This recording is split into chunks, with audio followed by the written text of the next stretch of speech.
Oh, shoot. I forgot to change stream name.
Okay, continuing on with our read-through. Chapter 11.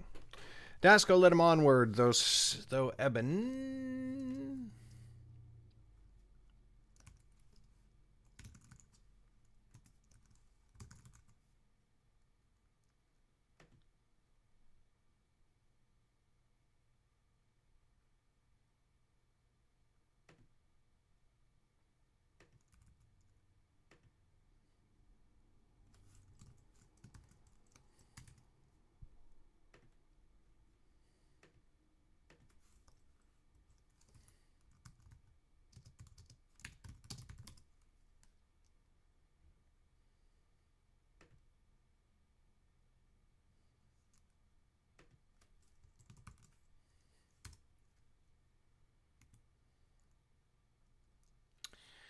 Ech.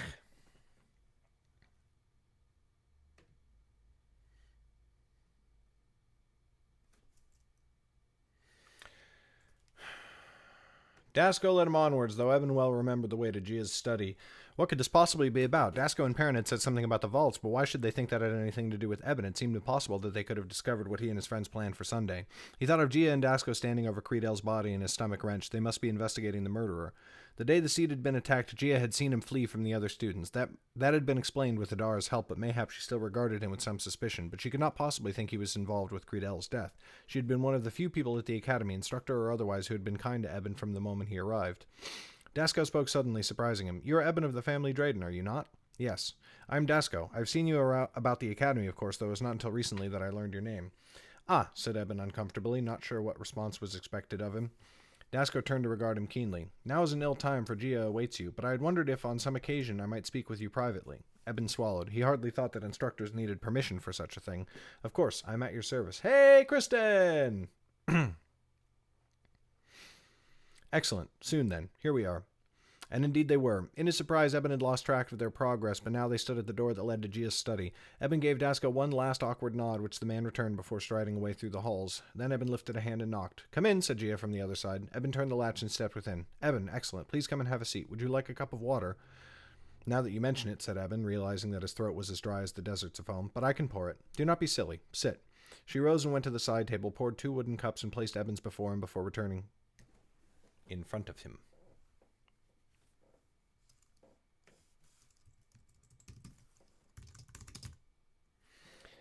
and placed Ebbins in front of him before returning to her seat. But when she caught sight of his face, she must have seen how frightened he was. Did Dasco not tell you why I wished to see you? The bluntness of the question took him by surprise. His skin crawled beneath his robes. No, instructor. She looked skyward. Blast that man. Doubtless he did not think of it and has forgotten what it was like to be a student. You are not in trouble.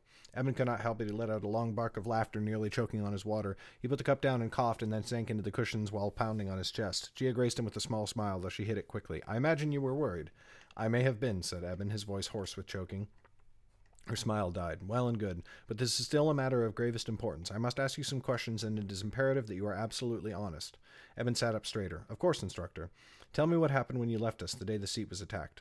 His heart quailed. He had guessed wrong. This was to do with Cyrus, not Creedell. She had said he was not in trouble, so she did not suspect him of anything, but still this seemed a dangerous line of questioning. I thought I had explained that already. Tell me again, the whole of the tale, from beginning to end. Shifting in his seat, Evan repeated the same lie he had told her before when he and Adara had landed on the shores of Selvin and then made their way to the other refugees. It was a lie Adara had helped him craft. In his ear she heard her voice as though she were speaking to him now. They must believe your reason for leaving them, and so it must be something you would do, good-hearted if mayhap a bit foolish. After the blue-clad soldiers attacked us in the street, I thought I saw someone running close by. They wore black robes, and so I thought a student had become separated from the group. I chased after them. Which was foolish, I know, said Eben, ducking his head. Hopefully she would think it was shame at her chastisement rather than at the lie he told. Again he heard Adara's soft words. The best lie is rooted in truth, yet you can make no mention of me whatever. Therefore I shall be someone else, someone who will speak to the truth of your tale if I ask them to. But still, I did it, and when finally I caught them, I found only a woman in a black dress who had fled the fighting. I tried to return with her to the other students, but you had already left through the wall. I followed the trail to the docks from which you had already sailed. There was a small rowboat that had been cast off from its ship and was nearly too far from the docks to reach. I dove into the bay, swam to it, and rowed back to her. Then we set out for Selvin. The woman's name? Mitra. Mitra. She told me she was a handmaiden from the palace. Gia sighed and leaned back, steepling her fingers. Very well. We have spoken with the woman, and she tells the same tale. I am sorry I had to ask again, but the dean insisted. A wave of relief washed through him, though he tried to hide it. Gia looked away for a moment and then leaned forwards again. Evan, tell me one thing, and no matter your answer, I vow to you that I will not be upset. Do you swear that you did not return to the academy at any time during the attack? His heart skipped a beat. No, instructor. Yes, I do swear it. I did not return here. Then he hesitated. He had no wish to further this line of thinking, and yet he had not returned to the academy and could hardly say anything to incriminate himself, so he pressed on. Why do you ask? She regarded him carefully. Have you heard any rumors floating about the halls of late? Eben blushed. Mayhap. Something to do with the vaults? Carefully she folded her hands on the desk. Yes, I would ask you never to repeat such rumors. They do no one any good, though of course all our attempts to quell them have only redoubled them. But yes, something was taken from the vaults.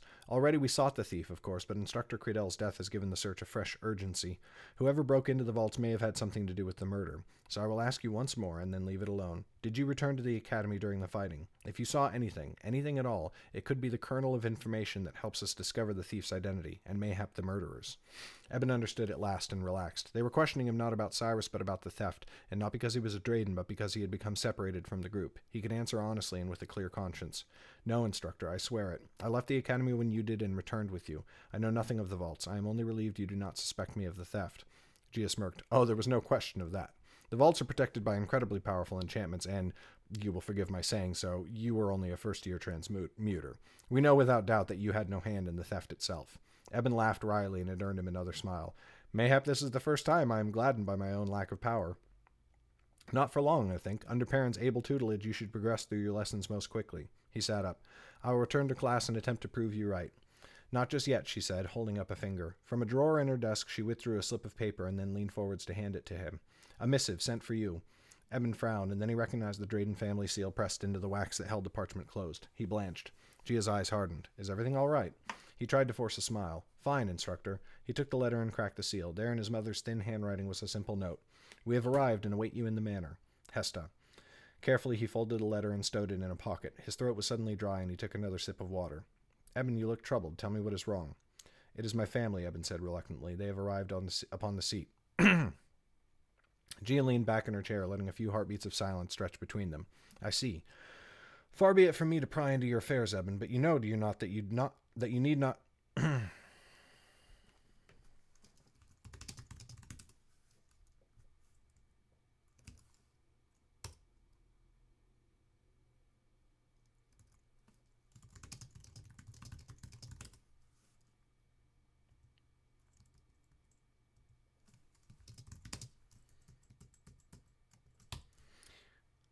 but I hope you know that you need not visit them if you do not wish to.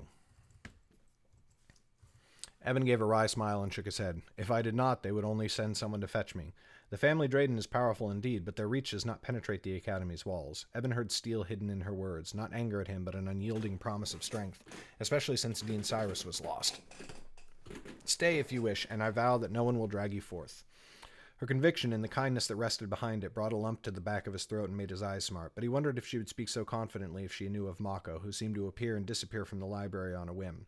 I thank you, instructor, and if it were only my father who wished to see me, I might do as you say, but it is my mother as well. In fact, the note came from her, and my aunt Halab, who has always been kind to me, and most of all my sister Albie, who I have missed the longest. No, I will go to see them, though the good will be tarnished by the bad. As you wish. You may go now, if you wish.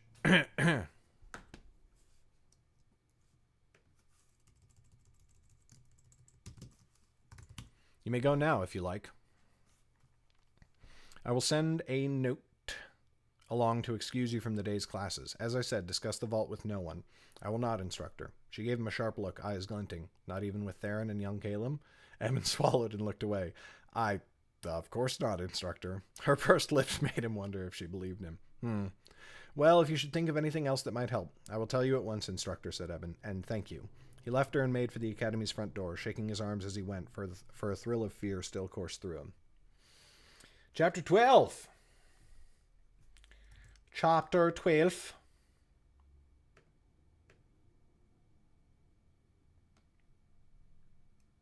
Hern deferred bird her.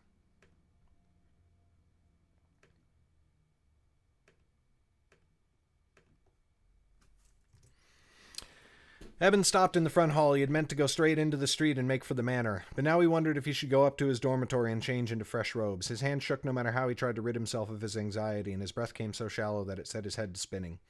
He heard his father's voice in his mind, coward, sniveling coward. And indeed, he felt himself on the verge of tears. Self-loathing filled him at the fear that blossomed in his breast, and yet he could not dismiss it. What did he think would happen? Did he think his father would strike him? Harm him?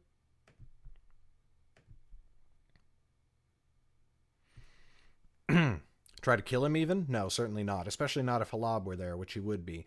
Would Shay try to remove him from the Academy? Evan doubted it, for he could have done that by letter. And again, there was Halab. She would object, and Shay would not gainsay her. Mayhap Evan only feared the look in his father's eyes. The hatred he knew would find there, and the scorn. He forced himself to square his shoulders. Never mind going upstairs to change. He had no other clothes. Only his students' robes were allowed in the Citadel. He could don a fresh set, but why? It would make no difference to his father. Let Shay see him with some of the day's dust upon him, and with palms smudged with ink from his books. Eben was a wizard now, or at least he was studying to be one. Shay could face that truth or fly into a rage at it, but it would change nothing. Quickly then he strode to the Academy's wide front door. Melly stood there, and Eben made to stop and explain. But before he could, she reached over and opened the door without saying a word. He stared for a moment, confused, but then shook his head and left. He had long ago given up on trying to make sense of the madwoman's actions. Melly is the best. She is one of my favorite people in all of Underrealm.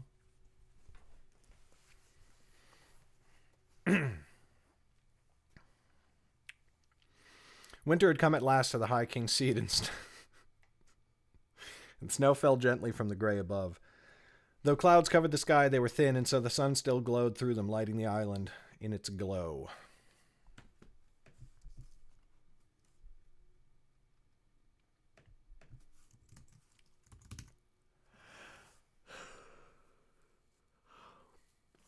The snow muffled all sounds so that the clattering of construction and the rumbling of wagon wheels sounded distant, like a city observed from atop a mountain. Eben had retrieved his overcoat from where it hung outside Perrin's classroom, and he wrapped it tighter about himself. His hood helped keep his hair free of the falling snow. Quietly he murmured thanks that the streets were clear, for his shoes were not meant to wade through deep drifts. Servants of the High King had been about, their horses dragging great plows that pushed the snow off and into the gutters. Back home in Idris, the cold had sometimes been worse than this, but Idris was a desert and never saw snow. Some thought that meant the land was gentler, but in truth it was the opposite. Here in the Greenlands, the earth itself resisted any changes in weather. When the day was hot, the ground held that heat so that evening took longer to cool the air, and when the sun rose in the morning, the trees clutched at night's chill and sent it wafting along on dawn's breezes. In the desert, change came fast and harsh. The sun's absence turned night into a frozen void where one could die from exposure in no time, and daylight's baking rays were reflected by the sand itself so that travelers were roasted from above and below. All life and society in Idris were tailored around the desert's merciless nature, from the homes to the horses. Despite the snow that dusted him now, Eben found this land far gentler and felt grateful for it. He had thought the road to the Drayden Manor would seem longer with the dread of his father looming over him, but in fact it seemed far too short a time before he stood outside the gates, hands shoved under his arms to protect him from the chill. He hesitated before stepping forwards, keenly aware that he could still turn around and go back to the academy. Certainly his family would fetch him one way or another, but it would stall the reunion for at least another day. And then he thought of his father, the last time they had seen each other. It had been in the courtyard, the very one before which he now stood, and without saying farewell, his father had hidden within a carriage, concealing his face in the curtains, too ashamed to so much as glance at his only living son. Eben's heart burned. He was not the coward. That epithet belonged to his father. He stepped forwards and pounded on the iron gate. A hatch slid open and a yeoman peered out. "Master Eben," grunted the man, "you are expected. A moment, my lord." The hatch screeched shut and the gate groaned as men dragged it open. A slight wind wafted out from the courtyard through the gap, making Eben blink. When the gate was open, he saw the courtyard was filled with wagons, trade goods to be sold upon the seat, Eben guessed. Spices, most likely. He trudged through the snow, for here there were no shovels or plows, and through the front door. No one waited for him in the front hall, nor on the high landing that overlooked it. The staircases were empty. "Hey, Cluny man!" "Oh, timer. Good point." "Thank you, sir."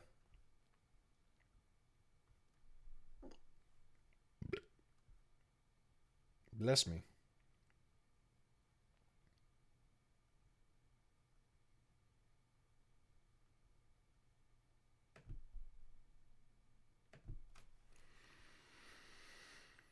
No one waited for him in the front hall nor on the high landing that overlooked it. The staircases were empty and no servants could be seen moving through the adjoining hallways, but Eben heard voices from upstairs where the manor had a sort of common room, and then a light laugh that sent his heart racing. That was Albie for certain, though there was something different about her voice. Excitement seized him and left all thought of his father forgotten. He leapt up the stairs two at a time, hand gliding on the rail as a smile forced itself across his face.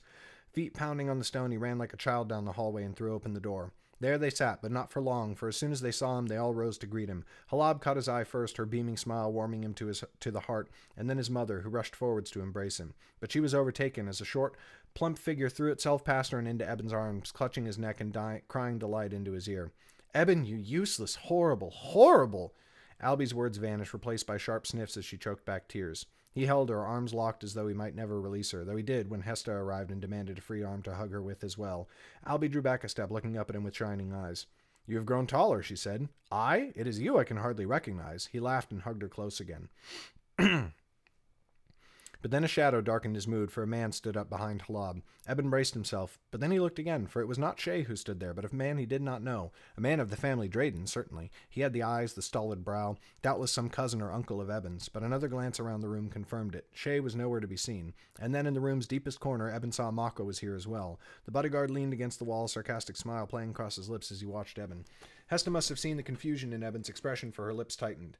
"Your father was caught up in business the day we left Idris to come here. He was forced to stay home."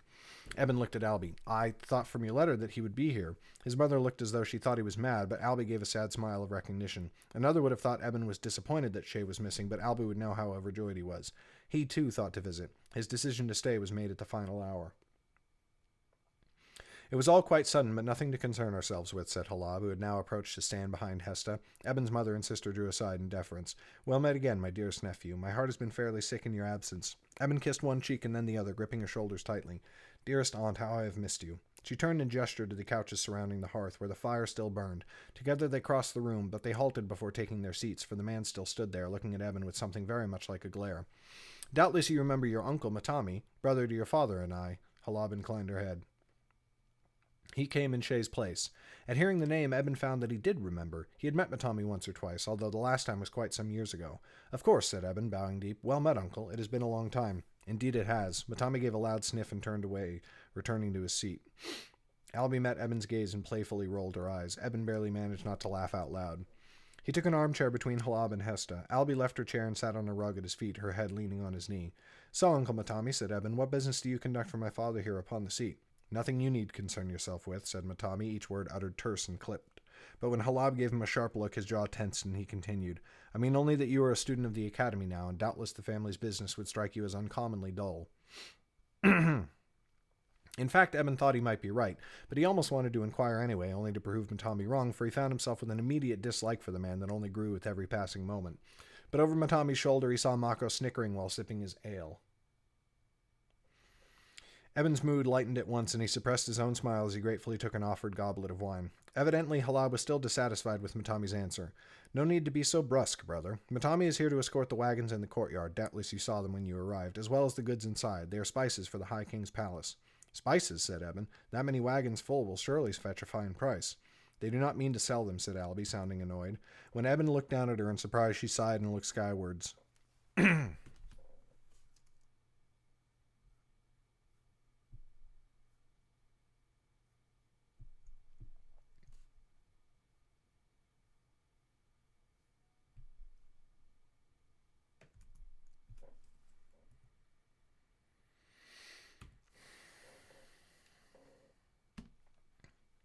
As though searching for strength. They bring them as a gift, something to ease negotiations for a new trade route through Wadeland. I see only wasted riches. That many wagons would fill our coffers to bursting for a decade. And the new trade route will fill them for a century, Halab chided. Dear niece, this is a lesson you must learn well. Today's wealth is well spent if it earns tomorrow's fortune. Again Albie looked at Eben and shook her head, and again he had to stifle his laugh. Halab suppressed a smile. I see your secret scornful looks, girl, she said, delight dancing behind her words. I will attribute it to youth rather than disrespect. You are wise beyond your years, but life will bring you more wisdom still. As you say, dear aunt, said Albie, but now that Eben has arrived, may we eat? I fear I will simply starve. Of course. Halab motioned to the servant standing near the door. We will take our supper now. Thank you, Nightbot. They rose and went to the dining table at the other end of the room. The last time Eben had eaten here, they had sat at a high table in chairs after the fashion of the seat in most other kingdoms. Now the dining table had been replaced with one in the Adresian design, a low table with cushions all around it upon which they could sit cross-legged. One by one they settled in. Halab gestured for Eben to sit by her right hand at the head of the table, with Hesta to her left. Albie quickly seated herself beside Eben while the servants brought dishes and trays of food. Matami did not look pleased to be shunted down near the other end of the table, but he took a seat beside Hesta without comment. Eben's mouth watered at the smell of roasted lamb. It was placed at the table center, and before him were set small plates of figs, light crackers, and chickpea spread mixed with many fine spices. Leah, one of the household servants, leaned over him to fill his goblet with wine. Thank you. Eben reached over to lift the goblet and make it easier for Leah to pour, but she recoiled with a sharp hiss of breath, and wine spilled from her pitcher. Eben yanked his hand back before it got soaked, and the wine splashed on the table instead. Leah, said Halab sharply, what is the matter with you? Eben looked up at her. The serving woman's face was filled with fright, far more than seemed appropriate in response to Halab's mild rebuke. I'm sorry, mistress. I will fetch him a new placemat immediately. She ran from the room and soon returned, replacing Eben's mat as quickly as she could. Hoping to dispel the awkwardness, Eben met Albie's eyes and made a face. She giggled. Soon the dinner had been served, and the servants withdrew. Eben dug into his lamb, savoring the way the sweet tender meat broke apart in his mouth. He was unable to help himself from letting out a small groan of delight. Albie nearly choked on her food as she giggled. Did they starve you at the academy, my son? Hesta smiled from across the table. You sound as though you have not eaten since we saw you last. Eben shook his head. The academy takes excellent care of us, mother, only they must serve so many, you understand. And their cooks cannot hope to match the skill of ours.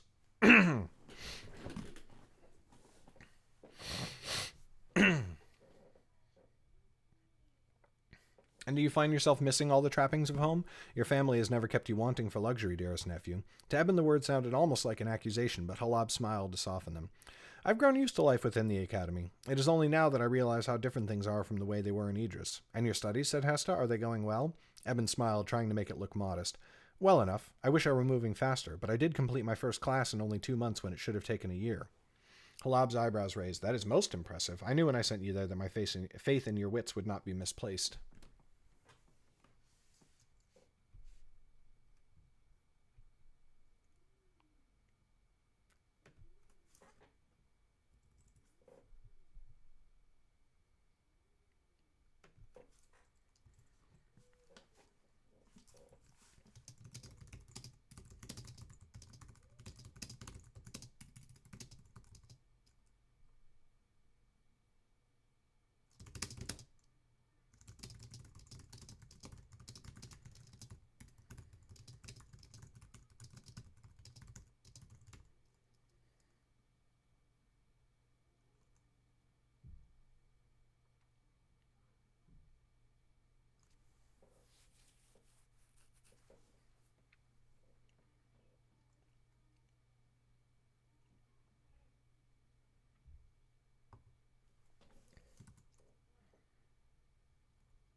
A thought came to him, sudden and perhaps mad, but he went on with it. I could show you a spell if you wished. A small one only.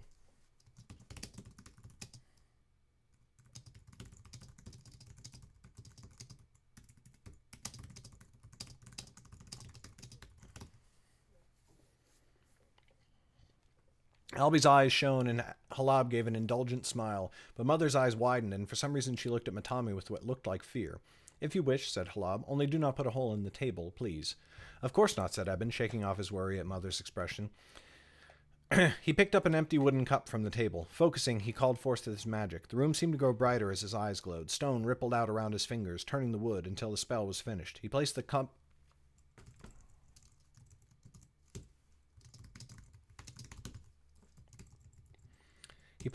now wholly stone, back on the table with a small thunk.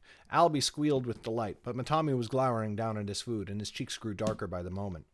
Halab's eyebrows raised. That is most impressive. I knew when I sent you there that my faith in your wits would not be misplaced. My instructors also say often how quick a student I am, said Albie, beaming. Since you left, Eben, I've been learning all sorts of new things, from accounting to history to everything in between. I have noted you show particular interest and skill in the courts of the 9 lands, said Halab with a gentle smile. That subject is complex and intricate, and ever-shifting, yet it is one of the most valuable things any merchant could know. Eben frowned slightly. His father had never permitted him to learn much about the other 9 kingdoms. It seemed he was fearful that Eben might seek a better life, mayhaps some place where he might be permitted to learn his magic. Now Halab cast a bright smile to Albie before turning to place her hand upon Hesta's. Bright minds run in the family, it would seem. I can only imagine your pride. What mother could wish for more than to see her children succeed, said Hesta.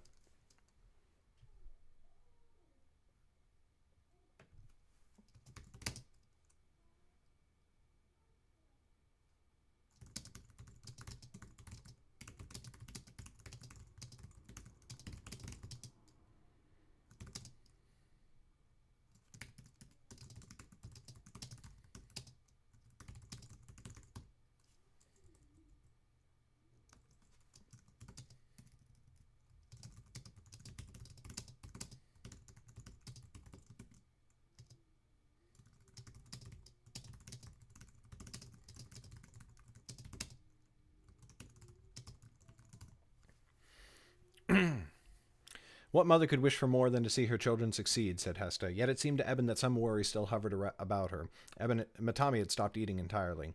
It felt as though the wind had fled from Eben's sails, though he knew that was foolish. He had thought Halab and his mother would wish to speak of him, not Albie. After all, they saw her far more often. In Sky Above, he had performed magic. Was that not more impressive than the knowledge of courtly graces? He took another sip of wine, trying to dispel such thoughts, and replaced the goblet on the low table. That reminded him...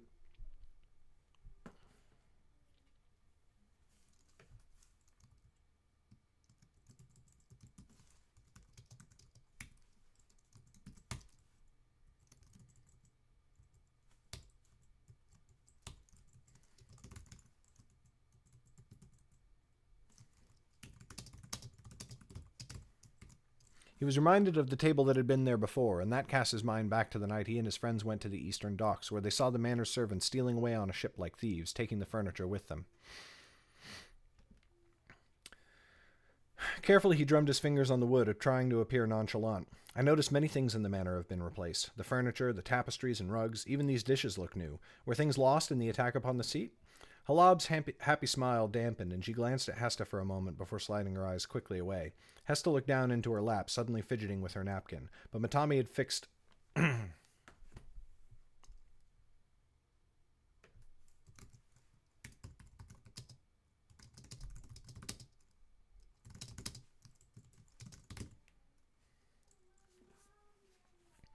But Matami had looked up at last, and now he fixed Eben with a withering glare, so furious that his brows nearly joined to one above his eyes.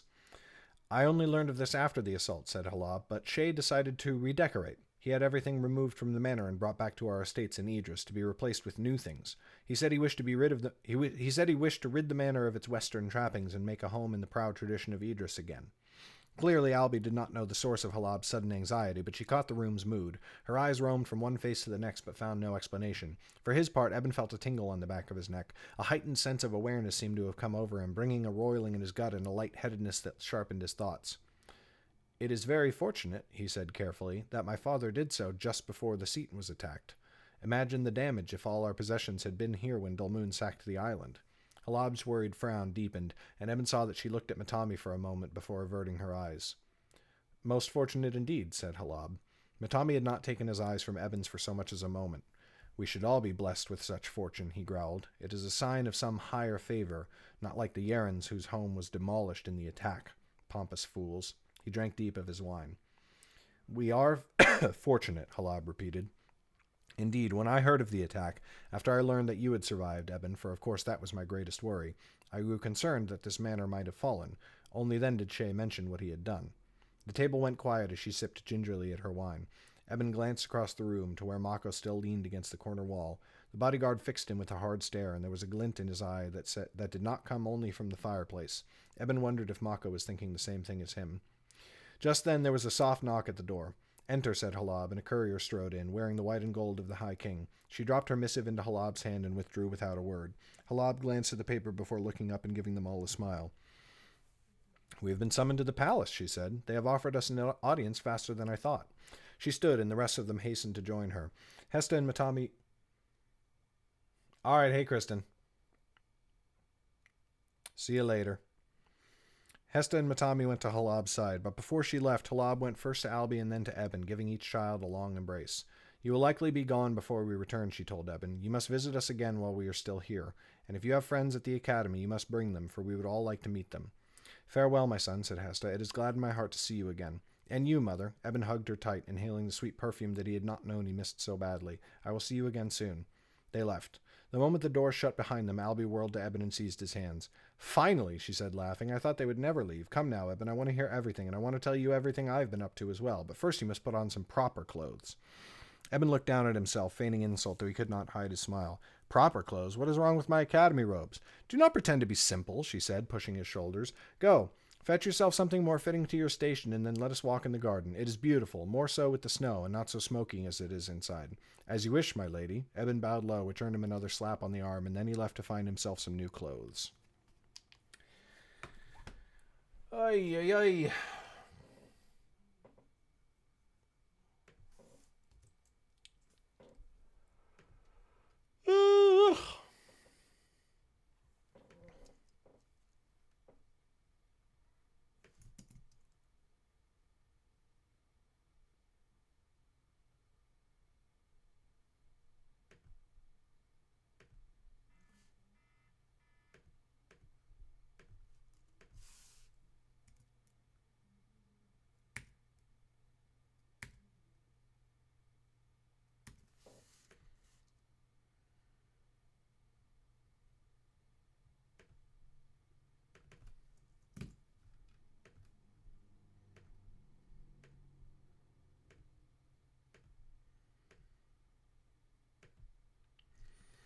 Hey, what's up, Belladonna Rose?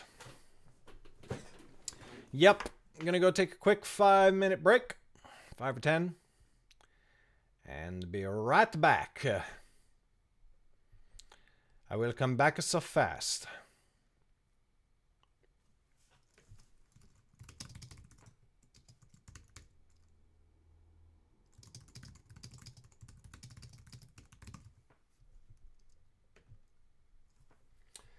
Be right back.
Okay, back to it.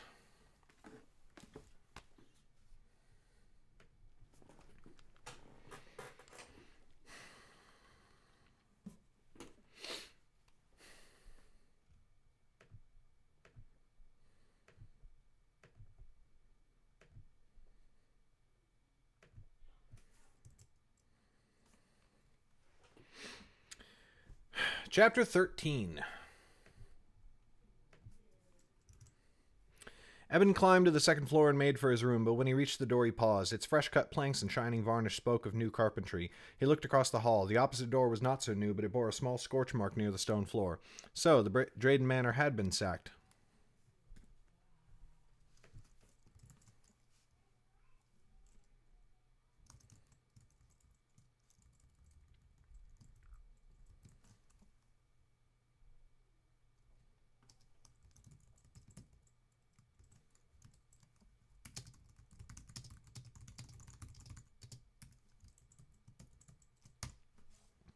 So, the attackers had gone through the Drayden Manor, and Shay's fortunate decision to empty the place of their possessions had likely saved the family much coin. Hey, Wordwind, Jesus Christ. I hope you and everyone are okay. Tornadoes are no fun. The armies would have rushed through the rooms and found nothing to steal. Likely they had destroyed the door to Eben's room out of spite, or mayhap frustration. Then he opened the door and found that it did not lead to his room at all. Instead, he found a sitting room. There was a bookshelf at one end, some tapestries on the other walls, and a single armchair beside the fireplace. His bed was gone, as were his bureaus and chests. The one mark he had left upon this house, scrubbed away like a recalcitrant stain.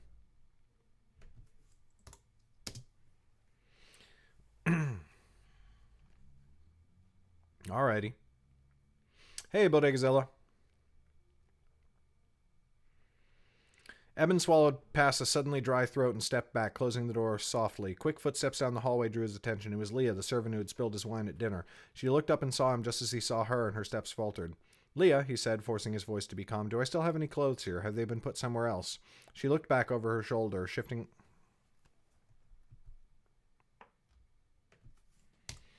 on her feet as though she might run. But then he saw her take a deep breath, composing herself by the time it escaped her lips. Yes, my lord, she said timidly. This way, please. He followed her down the hall and around the corner. There was another wooden door, just like the one that had once led to his room. She opened it to reveal a storeroom. Crates and barrels lined the walls, stacked in neat and orderly rows. Atop one stack was a chest with a lock, but he could see from the way the lid was ajar that it had not been secured. If my lord will help? Leah took one end of the chest, and Eben hastened to take the other, and together they brought it down to the floor. Eben swung it open to find a familiar sight, the fine golden silks he had grown up wearing. Just what I wanted. Thank you, Leah. Of course, my lord. But Leah would not meet his eyes, and it seemed she wanted to leave the room, but was unsure how he might react. Leah, he said, frowning, what is it? Her eyes widened, and she clutched at her dress with her hands. Nothing, my lord. You are afraid. Of what, I do not know, but of something, certainly. She shook her head quickly, too quickly to make her words ring true. I am not, my lord, I swear it. Eben found himself growing exasperated. Tell me the truth at once. I may not rule this household, but I am nephew to the one who does. Out with it, or Halab will know the reason you withheld yourself. Her olive skin went pale. No, my lord, please not that. It is only that we are all grateful to see you alive, young master, and you must understand we were ordered to leave the seat. We never meant to leave you behind. Eben balked. This thought was so strange that for a moment he could not react. When he did, it was to laugh. Leah, of course I know that. I never thought you meant to abandon me. He stepped forwards, reaching out a comforting hand for her arm. That was a mistake. She shrieked and drew back. She hesitated, but then fear got the better part of decorum, and she fled through the door back into the hallway.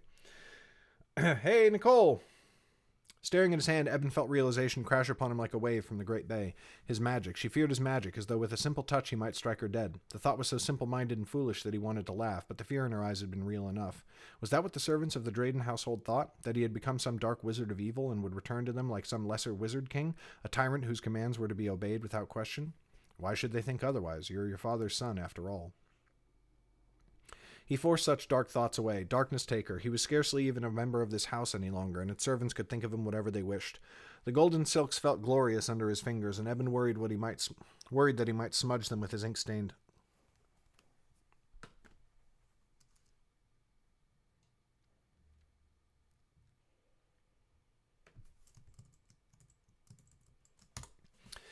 The golden silks felt glorious, and Eben worried that he might smudge them with his ink-stained fingers, but he had no time to bathe, so he closed the door and changed anyway. When he was done, he looked down on himself in wonder. Once, garments such as these had been part and parcel of his everyday existence. Now they seemed like the height of unnecessary opulence. His academy robes were of cloth so rough it was almost burlap, but rather than feeling more comfortable, this outfit felt too smooth, like a slithering serpent sliding along all his skin. He shook off the sensation and made his way downstairs. The back door stood open, letting the cold air flood through the bottom floor. Eben closed it behind himself as he stepped into the gardens. There was Albie, waiting for him with her coat pulled tight about her and a fur hood covering her head. But there, too, was Mako, standing aloof a pace or two from the girl, arms folded and bright teeth bared in a grin. Albie turned. "Eben," she said, relief plain in her tone. "How wonderful you look. Much better than those drab black rags. Come." She took his arm and very nearly dragged him away through the gardens. Eben got only a glance behind them at Mako. The bodyguard's grin widened, and he gave Eben a mocking wave with two fingers before retreating into the manor. "Thank goodness," said Albie in a hushed tone. "That man has always terrified me." "Mako," said Eben, raising his eyebrows. "He used to make me uneasy, I will admit. But terrifying? I think you exaggerate." He felt her shudder where their elbows were locked. "I mean it. He seems to view everyone as a meal about to be devoured. If I could do any more to avoid him without being rude, I would." Eben thought of the room upstairs and of the terror in Leah's eyes when she looked at him. His mouth twisted. "Mayhap you do not give him enough credit." She snorted but said nothing more. Eben turned his gaze away from her out to the garden. The manor had been built upon a sizable plot of land as far as property went upon the seat, though compared to the academy it seemed a cramped patch of dirt. Many of the plants were dead to winter's cold, but plenty of evergreen trees had been put about, and their verdant branches showed stark against their light dusting of snow. The plants were strange to him, and familiarity had not lessened their oddity. What scrubs grew in Idris were thin, small, and hardy. They bore the night's cold as well as the day's heat, but that was because they were small and self-contained. These pines and the live oak at the garden center were like grand old men who refused to cow before winter's stormy assault, and Eben felt like a child in their shadow. Albie gripped his arm tighter. "I've missed you so much, dear brother." Then she drew back her other hand and struck him in the chest as hard as she could. "Ow!" he cried, rubbing at the spot. "You have a strange way of showing it." "How could you fail to write me?" she said, pouting. "I did not receive so much as a hasty scribble until the seat was attacked, and we all feared you might be dead." "I doubt you all feared it," said Eben, thinking of his father. But her scowl deepened, and he spoke hastily to avoid another smack. "I am sorry. Of course I should have written you, but even before the island was attacked, my days were not much occupied with fear and danger." That earned him a snort. "You make it sound quite dramatic." "In truth it was," said Eben. "Indeed, I almost died more than once." He spoke in earnest, but Albie only laughed. "Oh, Eben, do not think to wheedle out of this with outlandish tales. Only promise to write me more often in the future, and we may leave it at that." A part of him was irked, for he had thought he might confide in her at least the way he did with Caleb and Theron. But then again, there were things that had happened in the months before the attack that he wished to tell no other, so he simply said, "I promise." "Good. Now tell me of your magic. After so long, I can only imagine how pleased you must be to put it to use."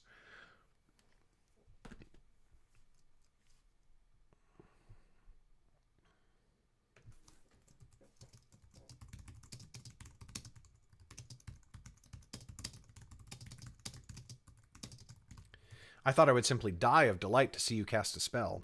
He smiled. "It is a greater pleasure than I can say. I am only a simple beginner yet, but still, the power, sometimes I cannot believe it." "Show me," she said, eyes dancing.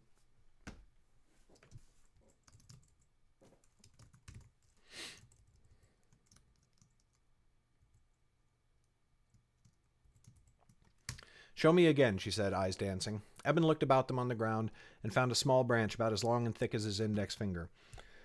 He stooped to retrieve it and then concentrated. His eyes brightened and stone rippled along the branch until it was all gray. Releasing the hold on his magic, Eben placed the branch in her trembling hand. For a moment, Albie could not speak. Her mouth was parted in a silent circle. Then she gripped the branch in both hands and tried to break it. She strained, but nothing happened. "It is stone through," she whispered, as though someone might be lurking around the corner to eavesdrop.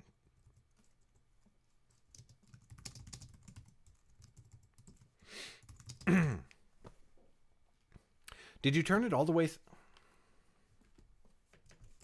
Did you turn it all the way? And the cup? Every part of them both, said Eben, not modest enough to hide his smile.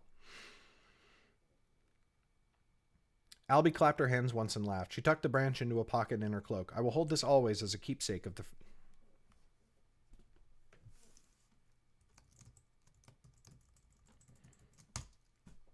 "And to think you learned this after only a few short months. As I said before, I have proven to be a quick study as well, and in more things than book learning." Her eyes danced, and she leaned in closer to speak in a false whisper. "I have had a romance, you know." Eben nearly froze, a flush creeping up from his collar and into his cheeks. You what?" Oh, yes, a very passionate one, she said, giggling as her blush matched his own. Uh, Such a charming, handsome boy.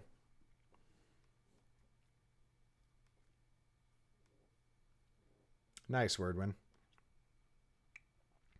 We stole many kisses here and there in dark corners while I was visiting his family with Mother, but sadly, he was royalty. After a time, I felt I had to ignore him and rebuff further advances, because after all, his family would never allow us to be wed. Still, if I seem a bit womanlier to you, that is no doubt why. She gave a self-satisfied little smile and smoothed the front of her dress, though Eben saw no wrinkles.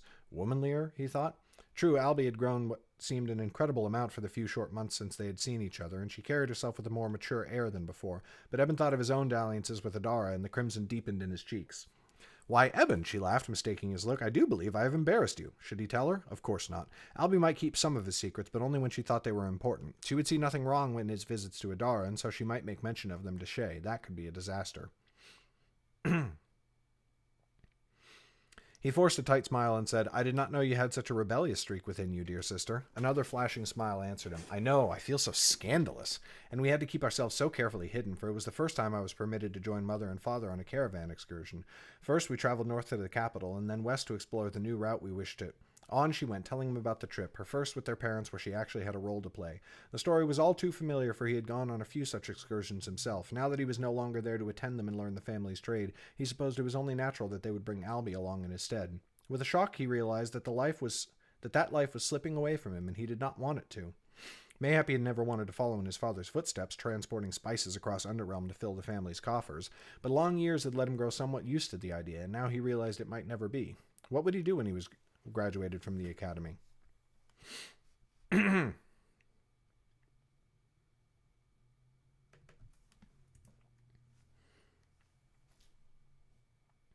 He had asked Theron that question often enough, for she was on the cusp of having to make that decision, but he had rarely thought of the answer for himself. And as his thoughts ran further, he realized suddenly that the answer did not concern Albie at all. She did not care if he finished his training and returned to the family's business or went off into some other kingdom entirely, so long as he wrote her, most likely, and visited on occasion. He could hear it in the way she spoke of her exploits with the caravan, and as he thought back, in the way she had turned every conversation away from him and to herself instead. Had she always been so vain? And a far more perplexing thought, had Eben been the same when he was in her position? He thought of Leah's face in the storeroom earlier and how it had filled him with annoyance rather than compassion. His mood darkened further. And do not hate me for saying so, but Father's mood has been much gentler since you entered the academy, and I think especially so since now I will be the head of the family. Albie's words snapped his attention back to the present. He stared at her for a moment, letting the words play back in his mind so that he could understand them, and yet still they held no meaning. Albie seemed to recognize that she had said too much, for she looked at him wide-eyed, and her mouth worked as she fought for some explanation. What do you mean? But he knew the answer even as he asked. I mean only... Eben, please do not be angry with me. The pain in her eyes, the sorrow for him, sealed the knowledge in his mind. Shay did not only mean to remove Eben from the family's business dealings. Eben's inheritance, his role as the future head of the family, was now forgotten, like a nightmare fading in daylight. Had Shay made the decision the moment Eben joined the academy, out of spite for losing his son to the fate he had always hated, or had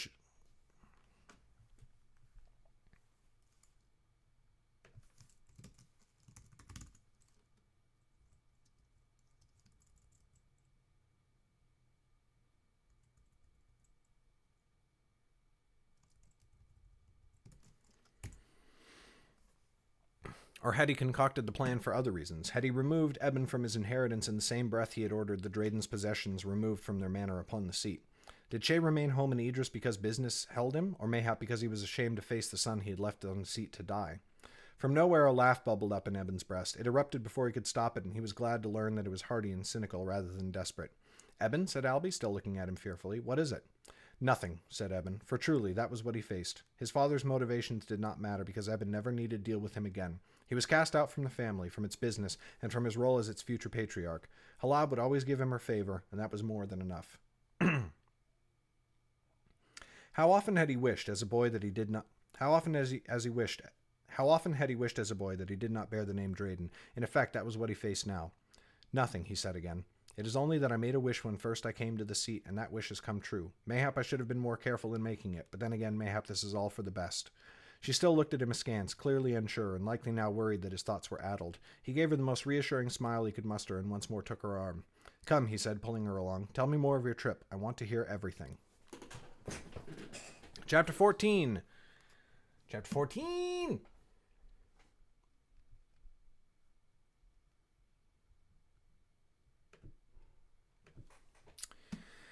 They walked in the garden and spoke until Albie said she was too cold, and then they sat together and spoke near a hearth inside the manor. And as before, Albie spoke mostly of herself and all that she had done since last she saw Eben, and some things she had done before, and whenever Eben spoke of himself, she barely nodded before relating it to another of her stories. Soon he stopped trying and simply listened. Despite the dark cloud that had been cast over his thoughts, it was good to hear what Albie had been up to in his absence. At last Albie yawned and said she might nap, for they had traveled long to get here and had only arrived the night before. The afternoon was now winding on, and the faint glow of the sun through the clouds was edging towards the western horizon. They stood together, and Eben gave her one last hug. "I cannot tell you how glad my heart has been to see you again, dearest Albie. And you, Eben." She gave him a gentle slap on the arm, not nearly so hard as before. "But if you ever forget to write me again, I will return to the seat with an army of sellswords. I will remember." She made for her bedchamber, and Eben for the storeroom where his academy robes waited. He found them neatly folded and stacked. Mayhap Leah had done it in some sort of apology for her earlier conduct, or mayhap it had been another passing servant. It did not much matter, he supposed. His academy robes felt much more comfortable, and he sighed with relief once changed. He had no wish to stay for another encounter with the servants, so he went downstairs and to the front door. But there he found Mako waiting, leaning on the wall and picking at his nails with his long silver knife. "Greetings, young lord," said Mako with a curious amount of courtesy. "Might I walk you back to the academy, at least for part of the way?" "Certainly," said Eben, and gestured for Mako to join him. He said it lightly enough, but in truth his mind was already racing. Mako never spoke privately for idle purpose. The streets were soft and muted about them, and there were no passers-by. But still Mako waited until they were a long way removed from the Drayden Manor before he spoke his mind.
But still Mako waited until they were a long way removed from the Drayden Manor before he spoke his mind. He looked both ways cautiously and stepped closer so that Eben could hear his growling murmur.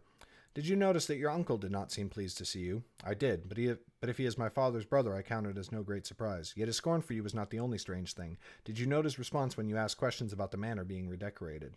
"I did, and I thought it odd," said Eben carefully. "It does not seem my uncle has any great affection for me." "What did you make of his mood?" Mako did not answer directly, but chuckled and said, "His ire should strike you as nothing new when your father has hated you all your life." Despite himself, Eben felt his ears burning. His jaw spasmed, but he forced himself to speak anyway. "Do you bring up his odd behavior for a reason or not?" "You already told me that our family had nothing to do with the attack upon the seat." "Huh? What's Dubo?"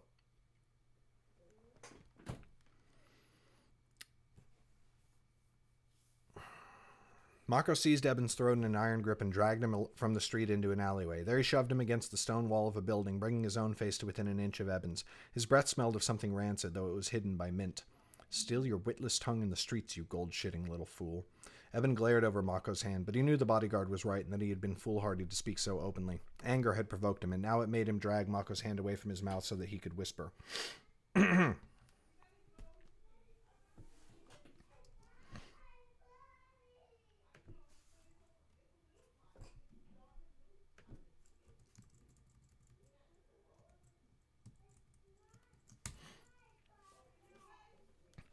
"Mayhap if you ceased playing games and said what you meant to say in the first place, I would not be so tempted to speak out of turn." "Thank you, Nightbot." Mako did not glare at him, but neither did he wear his usual self-effacing smirk. His eyes were pits of ice, and that ice penetrated Eben's soul, such that fear seeped in at the frayed edges of his anger. Though he could not see it, he was well aware of Mako's hand hovering at the hilt of his long, cruel dagger. The white of his scars fairly glowed against his dark olive skin. But when Mako spoke, it bore none of the frigid tone that his look promised. I did not tell you the family was blameless in the attack on the seat. I told you I did not learn of the attack from a Drayden. His hand left Eben's throat, and Eben slumped back against the wall. Though he hated to look weak, he reached up and rubbed his neck ruefully, for he thought a bruise might form. Oh, gotcha. I do not understand the difference you mean to imply. Mayhap Matami indeed had something to do with the attack, and your father as well. Mayhap they kept the truth from me. I assumed they would not. After all, they could hardly ask for a better agent to help with such a plan. But then, long as your father been uncomfortable with the favor I have shown you, and that favor comes because Halab does the same, which he also resents. Eben released a sigh, and it crystallized to mist in the frigid air. You mean they may not have told you because they feared you would warn me? Mako nodded, just as I did the moment I learned. A long silence followed, while Eben stared at his shoes and tried to wrestle the feelings battling in his breast. This day was one for hard truths, and each had struck him like a blow.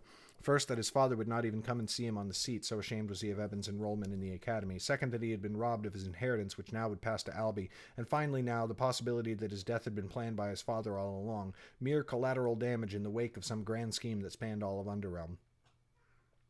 But one thing troubled him. Shay was not the master of the family Drayden. Halab directs our family, not my father. She would never have had anything to do with the vile treason of Dulmoon. Certainly not, said Mako. That is plain, if for no other reason than that you were left here on the seat. Halab has always loved you better than Shay has, and because it would be the very highest of crimes against the High King. Mako raised one eyebrow and shrugged. As you say. But if what we have begun to guess at is correct, I believe we are looking at a plot by Shay and possibly Matami operating without the knowledge of Halab. Eben quailed at the thought of him and his friends slipping through the academy grounds at night and what they had planned for this Sunday. So Lilith is innocent? Impossible. Mako shook his head and turned to pace back and forth, but he stopped himself almost immediately and went to the mouth of the alley to lean against the brick wall opposite Eben. Yes, impossible, or so I think. Shay and Matami could never concoct such a scheme on their own. They would need help within the academy. They might have thought to use Cyrus, but he was always an untrustworthy sort. That made Eben's heart skip a beat. He licked his lips. Was? You speak as though you are certain he is dead. Slowly, Mako's eyes turned to him, and once more they were pits of ice. Are you not certain yourself? Eben was glad he had put his hands in his pockets, for they were shaking like an old man's.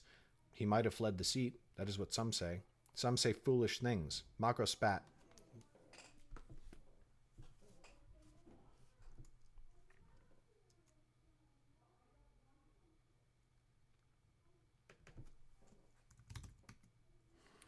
Mako spat, the saliva sinking into a wet hole in the snow.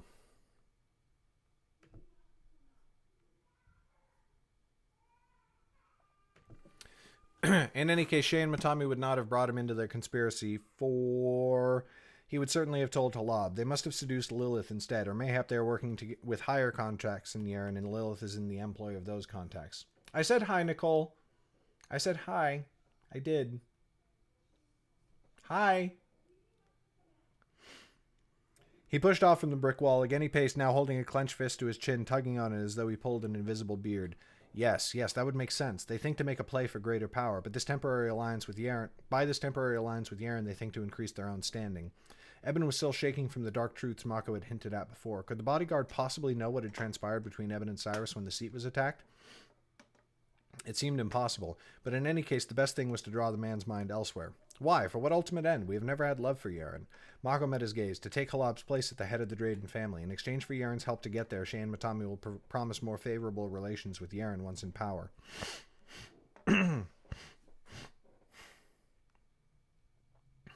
But Eben shook his head, unwilling to believe it.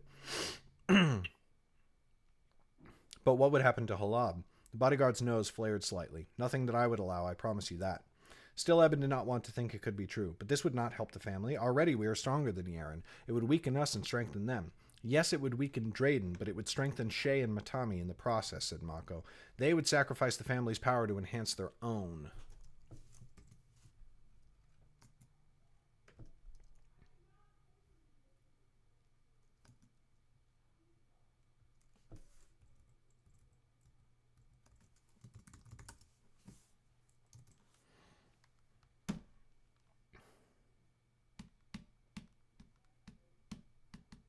It is the opposite of what Halab would do, and that is why they think she must be removed. His voice rang with finality. Eben squared his shoulders. You were certain of this, then? Rarely am I certain of anything, nor should you be, yet it seems the likeliest thing. We must catch them. I shall work on that. You must focus on Lilith. Mako put a firm hand on Eben's shoulder. Catch her in the act, Eben. Have her dragged before the king's justice and put to the question. She will expose those in her family giving the order. They, in turn, will expose Shay and Matami if indeed they are involved in this plot. Then I will expose her, said Eben. Good. And just like that, as though he were done casting a spell, the ice faded from Mako's face and his sardonic smile flew in to replace it. I think you and I shall form a fine team, little gold chitter. Eben smiled grimly. I think I prefer gold bag. I knew you would say so. Until we meet again, then. Good fortune this Sunday. He stepped around the alley's corner, and when Eben stepped around to follow him, Mako was gone. But then Eben heard a scrape from up above, and he looked up in time to see a leather boot vanish over the edge of the tile roof. At last I have caught him in the act. Not a spell after all. It was only then that he realized Mako had wished him good fortune on Sunday, though he had never mentioned the plan to break into the vaults. Eben's gaze jerked back towards the sky where the bodyguard's boot had vanished. Dun dun dun!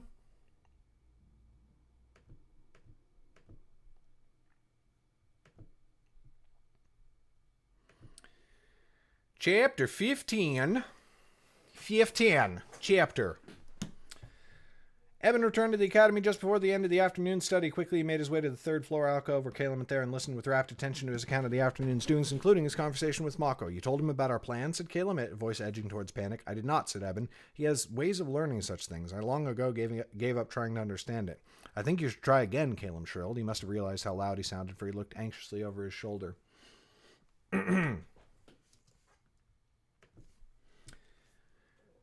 Before going on, one whisper of our plot in the wrong ear, and we could all be thrown out of the academy for good. He means us no ill will, said Eben. Not that you know of. I know it. Theron slapped her hand against the table. Enough of this. There's nothing we can do about it now, but I've had an idea. One I think may be more important and a relief to you besides, Eben. He frowned. What do you mean? You think Shay and Matami may have had something to do with Lilith's scheming because they stand before your naked eyes, she said, speaking quickly in her excitement. Yet I have another idea, one that would make more sense if you would rather not believe your own father has turned kinslayer. What if the Drayden helping Lilith has been someone else entirely? Eben and Caleb exchanged an uncertain glance. Well, spit it out, said Eben, though I do not see how you could know my family better than Mako and I. Her grin widened. You do not see it, do you? And that is why it is the perfect deception. It is not your father or your uncle. It is Cyrus. Caleb's eyes widened in recognition, but Eben felt a void open in the pit of his stomach, a void that sucked in his fears and anxieties and anger and spit them back up as raw red shame that burned its way to his heart. What could he say? How could he refute her idea, which he knew for a fact to be wrong, without confessing his crime? Eben had had his doubts when Adara insisted that he must keep Cyrus's death a secret, but whether or not he could have told them before, he certainly could not do so now. I find that hard to believe. That is what makes it so perfect, said Theron, smiling in triumph. We know he hated you, and we know that, at the end, he blamed your family for cutting him out of their plots and schemes. He fled the academy in terror and knew that if he returned, he would be tried and found guilty under the king's law, then to die a slow death under the knives of mystics. So instead, he thinks to amass power for himself by collecting artifacts from the vaults of the academy. He knows them better than any, and he might have enlisted the help of the family Yaren, for certainly he would not have gone to his kin, who he thinks betrayed him. This does make sense, Eben, said Caleb. I might never have thought of it, but Theron is right. That is what makes it such a devious scheme.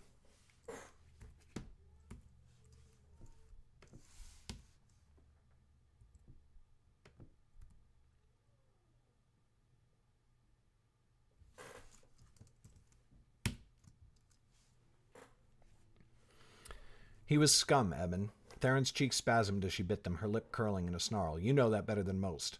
At last Eben saw why Theron had seized upon this idea and why she believed it so strongly. Cyrus had attacked Eben upon the academy's grounds, and she had watched, afraid to intervene. Still she blamed herself for the beating Eben had taken, and now she thought she saw a chance, however small, at redemption. Tell me, she said. I have given you several reasons it could be true. Tell me one piece of proof against it. Eben raised his hands, gesturing helplessly as he said the only thing he could. I cannot, but even if it is true, still we must catch Lilith. You are right, said Theron, her savage grin widening. Sunday night cannot come fast enough. Oh, Eben. The next few days passed far too slowly, like leaves clinging stubbornly to a tree, and with Eben wishing all the while for Sunday night to be over and done with. Certainly sneaking into the vaults would terrify him, but it could not be worse than the waiting. Sunday after dinner, Eben met Caleb in the halls near the library. They stood awkwardly with their arms folded, leaning against walls, trying not to look suspicious. Finally, Caleb threw his hands up in the air. Where is she? I'm beginning to have doubts about this whole thing. Only now, said Eben. I thought you doubted it from the first. Caleb only glowered, and when he spoke, it was not to answer. What if we cannot escape as she planned? She says enchantments keep us from tunneling in, not out. How would she know? She is no transmuter. You mean alchemist. I mean alchemist. Caleb stopped short, his eyes narrowing. Just then they heard the rumbling of iron wheels, and soon Theron appeared from around the corner, pushing a mammoth wooden cart that looked like it might fall over. It was swathed with many blankets. There you two are, she said. Well, here it is, our manner of entering the vaults. Would you like to say it louder? Said Caleb, looking about nervously. Oh, calm yourself, and climb aboard. Peeling back a few of the blankets, Theron revealed a lower shelf of the cart, built just above the wheels so that, with the blanket laid down, none could tell it was there at all. You mean to sneak us in on this thing? Said Eben. I feel as though I have taken splinters just from looking at it.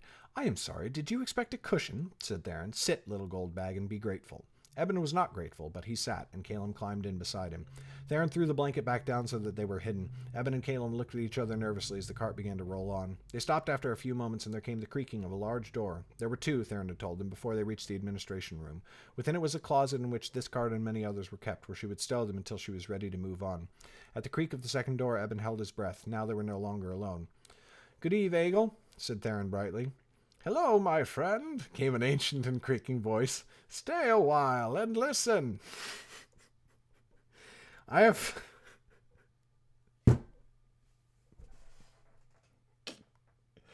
I'm so proud of that.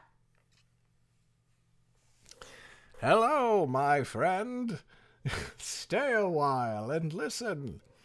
I have found an account of something most interesting. I am afraid I cannot, said Theron. I have yet to complete my entries for the day. Another time, mayhap. Ah, very well, then. Another time.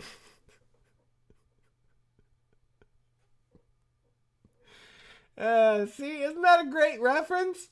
There's going to be a few people who are like, oh, that sounds like that thing that Deckard Cain said in Diablo. Oh, boy. I got to listen to that voice line now.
So good. Hello, my friend. Stay a while and listen.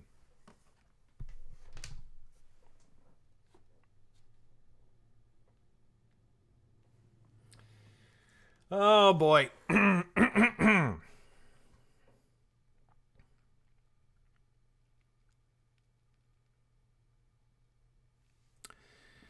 Do. There came the sound of another much smaller door, and the cart rolled forwards again. The second door shut, and they found themselves in utter darkness. This must be the closet, whispered Caleb.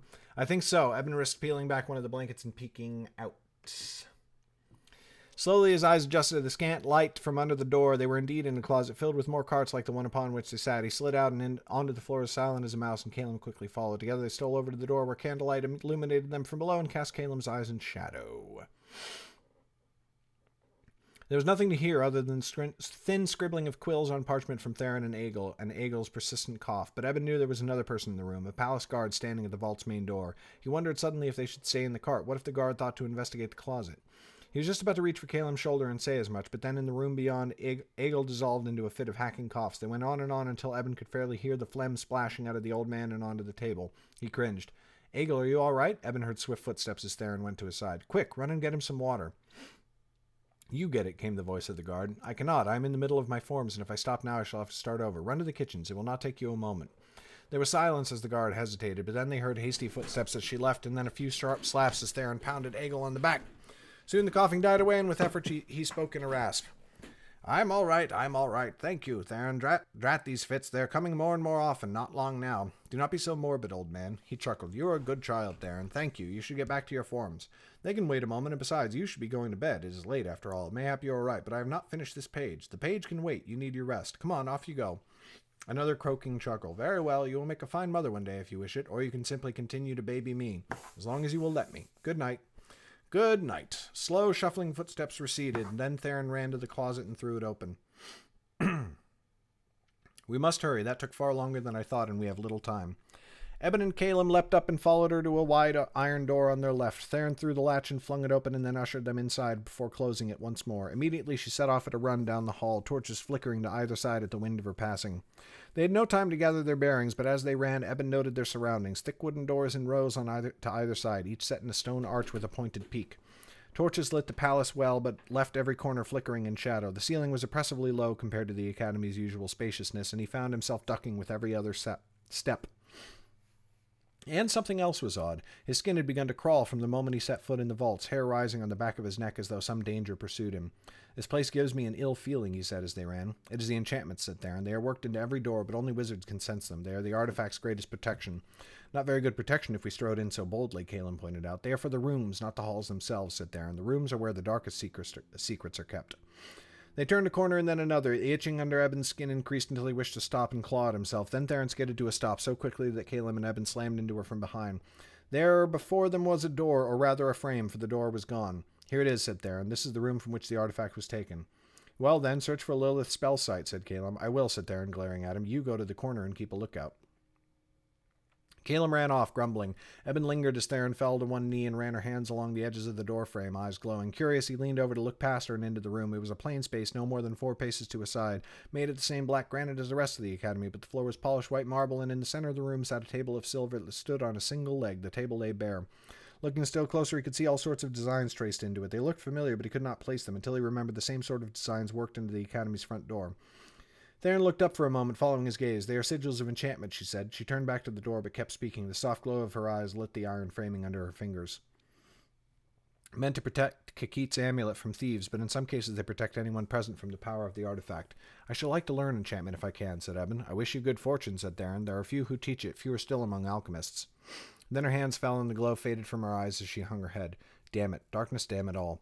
What, said Eben, stepping forwards quickly. Is it her? No. I was certain it would be, but it is not. Theron looked up in regret. I am sorry. Eben muttered a curse. And you do not recognize it as anyone else?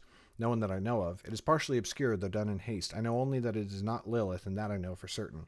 Just then, Caleb came running down the hall towards them. Someone is coming. We must flee. Who is it? Said Eben. Theron gripped them both by the arm. Never mind that. Run!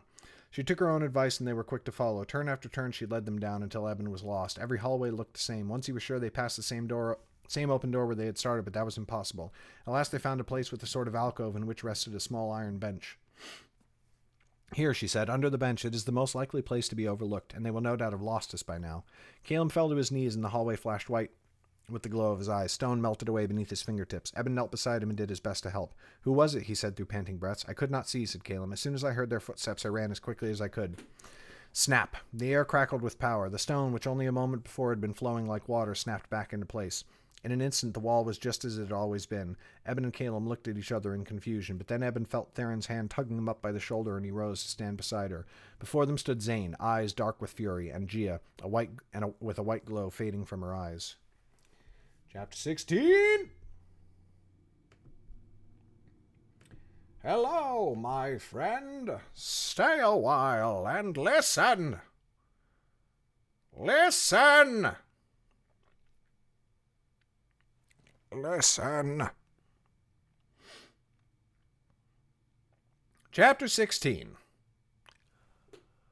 I want to get through chapter 21 before I end off for the day. Fuck, I'm not going to do that, am I? Cock knuckle. Yum. Chapter 16. Gia marched them through the halls towards the dean's quarters, one hand on Theron's shoulder and the other on Eben's. Caleb followed meekly to the side like a beaten dog. Zane was just beside them, his footsteps silent. I'm probably going to do this chapter and then end off for the day because I am tired. I'm tired. Excuse me. When they reached the door, Gia released Eben's shoulder to open it. Zane hesitated half a moment and then entered first, sweeping over to his desk and sitting in the wide plush chair. Listen! Hey! Hey! Watch out! Gia nudged him forwards before taking her place at Zane's side. Eben approached the desk meekly, eyes on his feet, and Caleb beside him, but Theron carelessly threw herself in one of the chairs. Stand, Theron, snapped Gia. This is not some casual visit. Theron obeyed without question, her expression calm. Standing beside Eben, hands clasped behind her back, she spoke first. You should let the two of them go. All of this was my idea. Gia scoffed. Even if that were true, and I have my doubts, they would be guilty for following you. We do not teach our pupils to blindly follow every mad suggestion that comes their way. I forced them to do it, said Theron. I said I would spread their darkest secrets through the school if they did not do as I asked. Eben risked a glance in her direction, but she kept her eyes on Gia. Oh? Gia arched her eyebrow. And what dark secrets are those? Theron spread her hands. They did as I asked. I love Theron in this scene. She is fucking awesome. I also love Gia in this scene. Zane had stayed silent and moved not a muscle. His hands gripped the arms of his chair, and Eben might have thought the dean was not even listening to the exchange, and mayhap that was true, for his eyes never left Eben's face. But Theron's casual indifference had struck a nerve in Gia, and she slapped her hand on the desk. This is not some jest, Theron. You know the vaults are forbidden to students except in performance of their servitude, and you know why better than most who study here. And as an aside, you have utterly disregarded the entire point of your services, and from this point on you will help clean the privies instead. Theron did not even blink. That seems fair, instructor. Gia's nostrils flared. There will be more punishment than that, besides, I can assure you. She turned to Eben and Caleb. And the two of you. What were you thinking? Theron has some history of getting into trouble, but the two of you are boys from proud and noble families. I had hoped you might have some positive influence on her, and not the other way around. I have told you it was my idea, said Theron, speaking before Eben could reply. I have learned to read the signs of other wizards.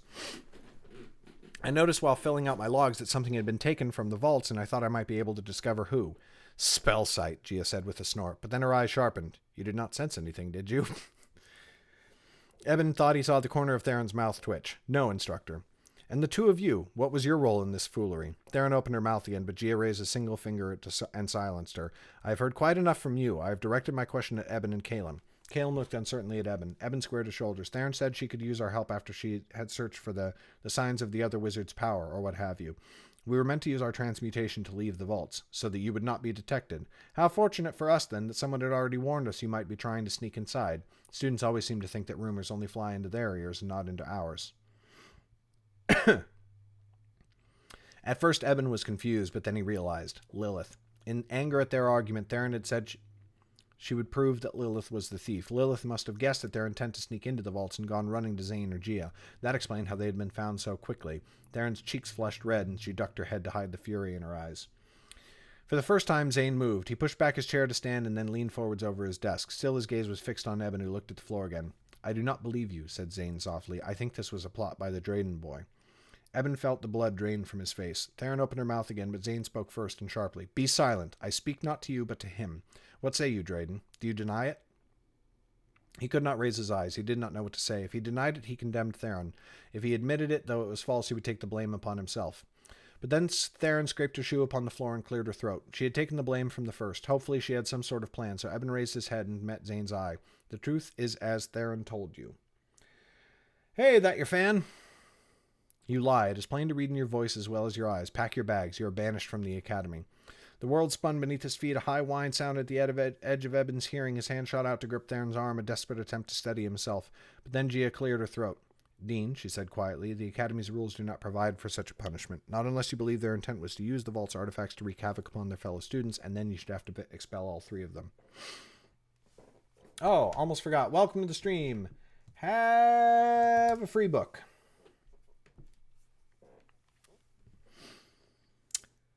At that, Zane hesitated. He straightened slightly, sweeping his gaze to Theron and then to Caleb. His jaw worked, muscles spasming under the skin, but at last he sat, leaning back in his chair and propping his chin upon his fist. I have half a mind to, he said, but the fire was gone from his tone. His tone.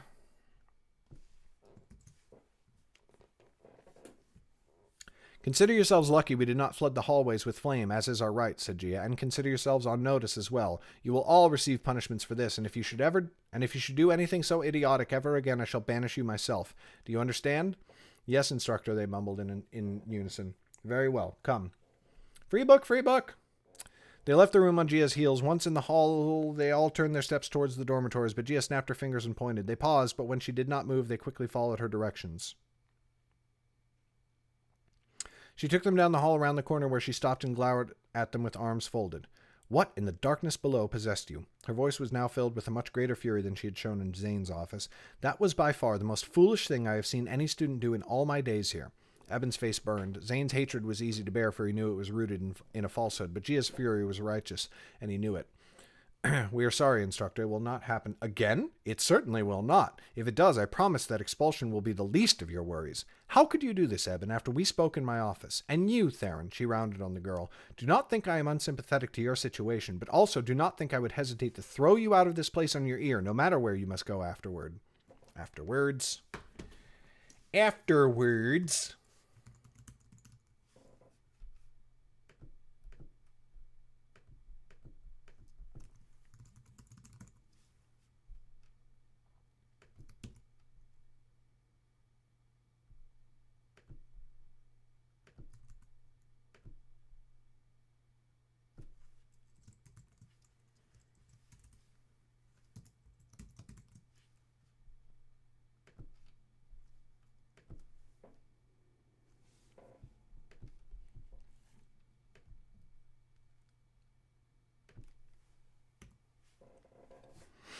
At last, Theron showed her shame, cheeks darkening as she averted her eyes. Eben stared at her in wonder. So Gia, too, knew the tale of Theron's life outside the academy and the home to which she loathed the thought of returning. But he had little time to think on it, for Gia turned to him and Caleb. I spoke no falsehood concerning your families. Your lineage has its share of stains, Eben, but I thought you might wish to cleanse them. This is not how you go about it. And Caleb, you are royalty. Did you spare a single thought for how you would shame your king if I were to send him word of his nephew behaving like a common thief? To Eben's shock, Caleb burst out crying and hid his face in his hands. Cousin, not nephew. I gotta do some genealogy at some point.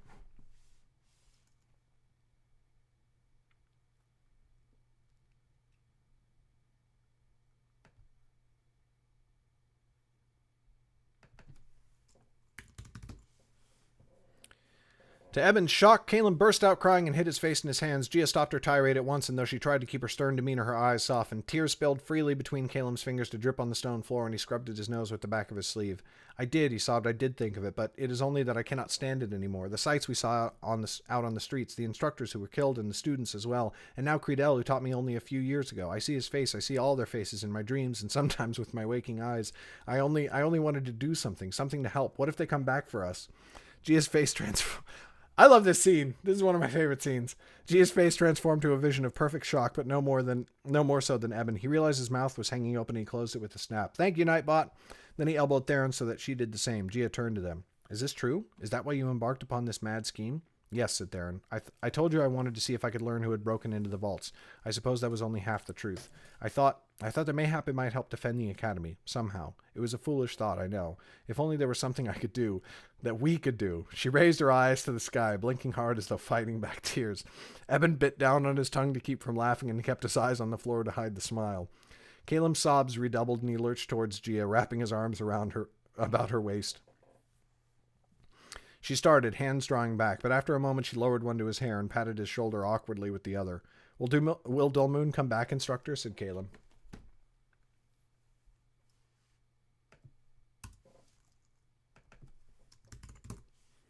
They will not, she said softly. They know that if they should try, the High King has now gathered much strength upon the seat to repel them, and the instructors will keep you safe besides. Now stop crying. It is unseemly for a son of royalty. Caleb nodded and sniffed hard, stepping back and swiping at his nose again. These fuckers. Evan reached out and draped his arm across the boy's shoulders. He looked plaintively at Gia. He's been inconsolable since the attack, Instructor. We have tried our best to comfort each other, but we all bear the same scars. We only thought that taking action, any action, might do us all some good. Gia sighed. I suppose I understand, at least in part, but you must never do anything like this again. If you find your thoughts so occupied, you may always come and talk to me, or whichever instructor you prefer. We are here to help you and to protect you. You must let us do both, or we shall indeed be in far greater danger. Eben nodded quickly. Of course, Instructor, I understand, and we will not try anything of the sort again. Promise me. We promise, said Theron vehemently. Gia waved her hands quickly. Then be off with you. It is nearly time for bed.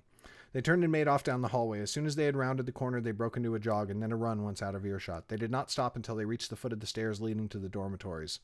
That was a brilliant performance, said Theron. Caleb looked at them both. His eyes were still tear-stained, but he wore a broad grin.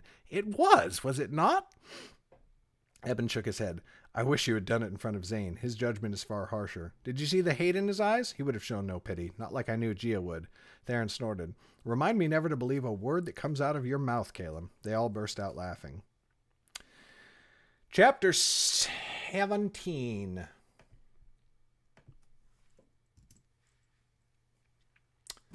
I'm done. I'm tired. And I'm just sort of...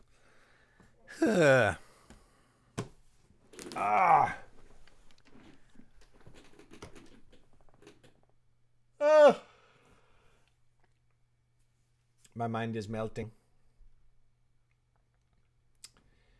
Melting mind. So I'm going to end off for the day. Maybe come back and stream in the evening, but I doubt it.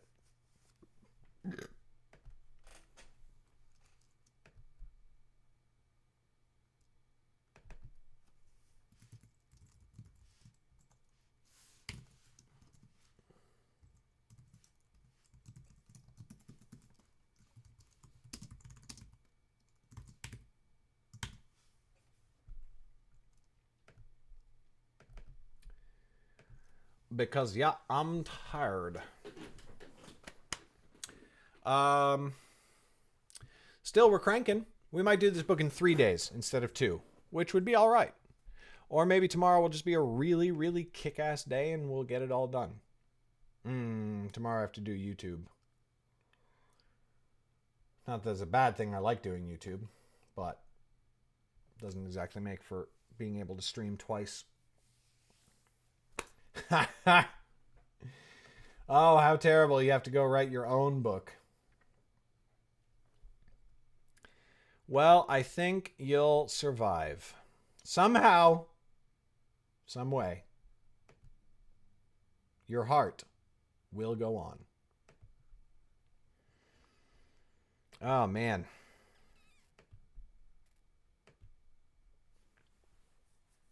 Ugh. Life is so hard. All right. Until we meet again, I'll definitely be back tomorrow. I might be back tonight, but probably not. Thanks so much for watching, and I will catch you another time.